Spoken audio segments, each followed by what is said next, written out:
নমস্কার, আমি সুশান্ত পাত্র। এবছর কলকাতা বইমেলায় পালক প্রকাশক ও পুস্তক বিক্রেতার অন্যতম সংস্থা অতঃপর থেকে আমার একটি রহস্য গ্রন্থ প্রকাশিত হয়েছে,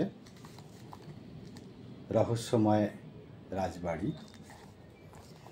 এই গ্রন্থটি প্রকাশ উপলক্ষে আমার সঙ্গে পরিচয় ঘটে পালক কর্তৃপক্ষের। পালক কর্তৃপক্ষের আন্তরিক ব্যবহার এবং তাদের নিখুঁত কাজ করার যে সদিচ্ছা তা আমাকে মুগ্ধ করেছে।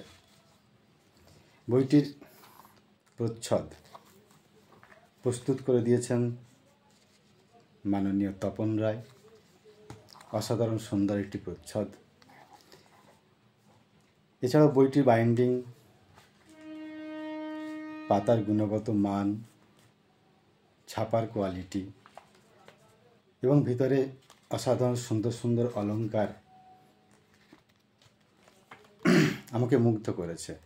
বিশেষত আমার মতো পাঠকের কাছে প্রায় অপরিচিত একজন নতুন লেখককে পালক কর্তৃপক্ষ যে সম্মান এবং গুরুত্ব দিয়ে বইটি প্রকাশ করেছেন তা সত্যিই বিস্ময়ের। পালকের উত্তরোত্তর শ্রীবৃদ্ধি কামনা করি এবং পাঠকদের কাছে অনুরোধ করি তারা বই পড়ুন। আর রহস্যময় রাজবাড়ি যারা ইতিমধ্যে পড়ে ফেলেছেন কিংবা পরে পড়বেন তাদের কাছে আমার বিনীত অনুরোধ, গ্রন্থটি পড়ে কেমন লাগলো নিশ্চয়ই জানাবেন। ধন্যবাদ, ভালো থাকুন।